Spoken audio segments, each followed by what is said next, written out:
はい。36度 C の猛暑日にもかかわらず、エアコンなしでとても涼しい家だったその理由をお話しします。先日配信させていただきました動画の補足説明にもなります。気になった方はぜひご視聴くださいませ。では、まず、なぜ快適になったのか。ズバリ、高い断熱性と気密性、そして遮熱。暑い太陽の熱が入るのを減らす。ただ、UH や断熱等級が同じでも、遮熱性は数値に表せないため、夏の涼しさや快適さは変わってきます。UH が同じなら、どこの建物も同じ涼しさというわけではありません。なので、遮熱施工は数字では表せませんが、とても大事な施工です。はい。繰り返してまとめますと、高い断熱性と気密性、そして遮熱。この3つ。なんだそんなこと、誰でも分かっている話じゃないかよと思われた方もおられるかもしれませんが、そしてここに記載してある高い断熱性、気密性も大切ですけど、この家がこれから暮らす家としてどうなったのか、住む人にとっての効果が最も大切なのではないかと思うのです。そのためには、遮熱のことも含めて、これからお話しする施工方法と施工の考え方が重要になってきます。まず、熱が最も移動しやすいのは窓ですよね。その窓サッシ、開口部のサッシは、樹脂のトリプルガラスを採用します。ガラスの中はアルゴンガスで、クリプトンガスというのもありますが、アルゴンガスで十分家の目的達成できますので、コスト削減にもなります。次に壁の断熱は、現場で施工する現場発泡ウレタンを吹き付けます。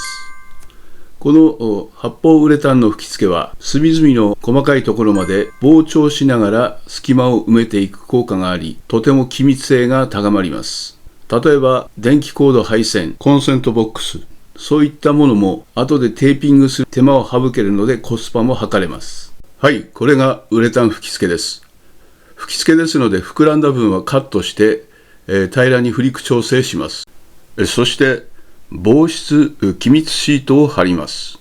なぜ発泡ウレタンにグラスウールでもないのになぜビニールクロス貼って、石膏ボード貼るのになんでって思うかもしれませんが、気密シートと思われるかもしれませんが、ウレタンも湿気を吸収したり湿気を通したりします。つまり水蒸気です。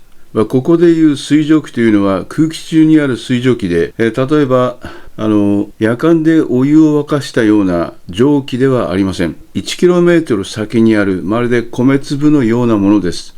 小さくて見えない粒。それが空気中にある水蒸気です。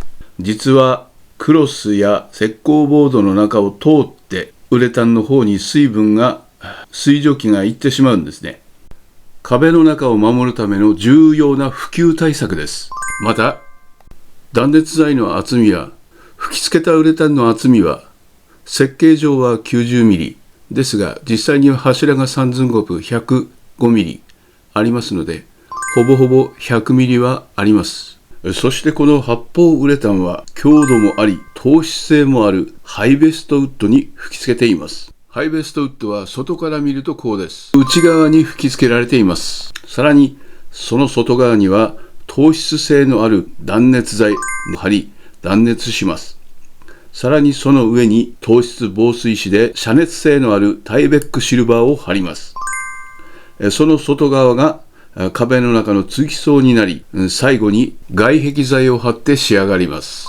あと工事の工程でいうと逆になってしまいましたが、基礎の方の断熱ですね。こちらが基礎断熱。基礎の外側は防擬タイプの断熱材です。中に貼る場合もあります。基礎の内側とそして外気と接する外気の影響を受けにくくなるまでスラブも断熱するという方法もありますが、今回はやってません。そしてこの建物の基礎は基礎の定板も断熱してあります。だいぶ薄いんですけど、地下は地熱があるので効果は十分に出ます。で、屋根の断熱ですが、屋根の断熱は発泡ウレタン 240mm こんな感じです。まるで気づきました。まるで鍾乳洞ですよね。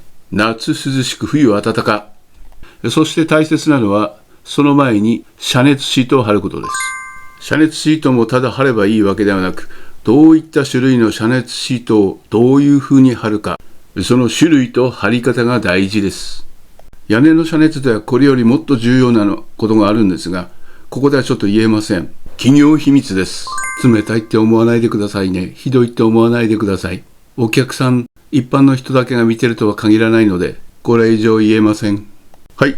さらに断熱を強化するために、壁には外張り断熱を行います。重点断熱。合計しますと 140mm の断熱材。気密測定でも 0.20、0.22、0.21 と平均値で 0.21 を弾き出し、これは実際、床を張ったり、ボード、クロスを張ったらもうその半分かなというレベルの超気密です。そして外壁材と断熱材の間にある通気層もちろんありますけど、こちらは基礎の水切りのところから入って、軒天から抜け、そして屋根とたるきのところですね、通りまして上から抜けると。この最後に抜けるところですね、一番上のここの温度がですね、大工さんとか現場の施工している方がたまたまそこの空気触れますとボーっときましてですね、やけどまではしませんがすごい熱風が出てきます。もう効果てきめん。これは大事ですよね。非常に、断熱というか遮熱、熱を逃がしていますね。建物を涼しくする相当の効果はあります。相当の高断熱高気密、そして遮熱で UA 値が実はこの家 0.25 を弾き出しています。断熱等級6、ヒート20、G2 レベルです。等級7、G3 レベル目前です。この地域、省エネルギー基準地域区分では4なんですが、私ども地元に暮らす人間としては、この町は3にもう限りなく近いぐらいの場所だと思っていますので、スペックを上げています。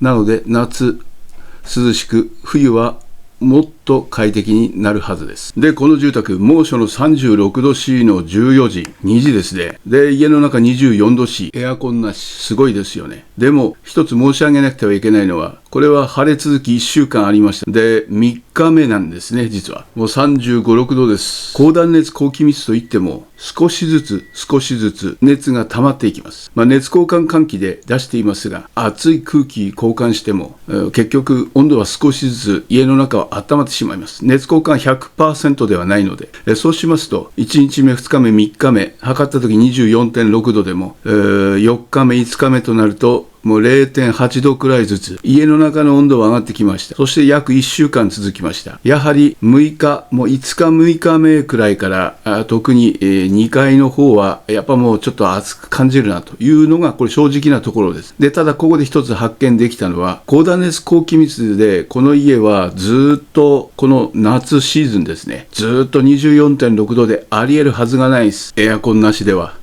なぜかといったら、高断熱高気密は熱を移動しにくくするだけなんですね。熱が移動するのをどんどん遅らせてるだけなんですね。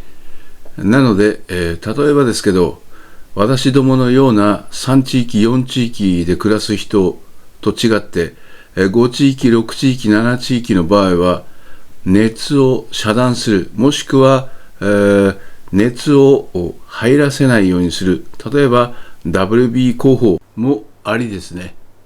なので、ワンシーズン、いずれにしてもエアコンは必要になります。そして、試しになんですが、スポットエアコンというのを使ってみました。これ 1kW 程度の本当に容量の小さいエアコンですが、1個つけただけでですね、小1時間経たずに、なんと2階の温度は1度 C 下がりました。1時間かかんないです。30分、40分くらいで。そのくらいですね、この魔法瓶効果っていうのは、実際等級6で、これ実は GX 指向型住宅で一次消費エネルギー、いわゆる省エネ性が 35% を超えなくてはならない家なんですね。今から話すことは比例するものではありませんが、例えればですよ、20万円の毎年電気代がかかったとしますと、この GX 指向型ですと、だいたいその 35% 減ということになりますから、13万円とか12万円にしなくてはいけない家です。そのぐらいのレベルを求められます。で、実際これだけのスペック、ちょっと地域としては高めのスペックですので、普通の省エネであれば20万円かかるところ、このお宅だったらば、だいたい12万と、下手したら10万じゃないかって思うぐらい、一次消費エネルギー削減率が 50% と思いたくなるぐらいの快適性ではないかなと。比例する話はないですが、これはまたこのお住まいになる方は冬が楽しみではないかなと思います。一次消費エネルギー。一次消費っていうのは太陽光なしでもっていう意味です。はい、参考にしていただけましたでしょうか。参考になったと思えた方はぜひいいねボタン、またよろしければチャンネル登録お願いいたします。それでは最後までご視聴ありがとうございました。それでは失礼いたします。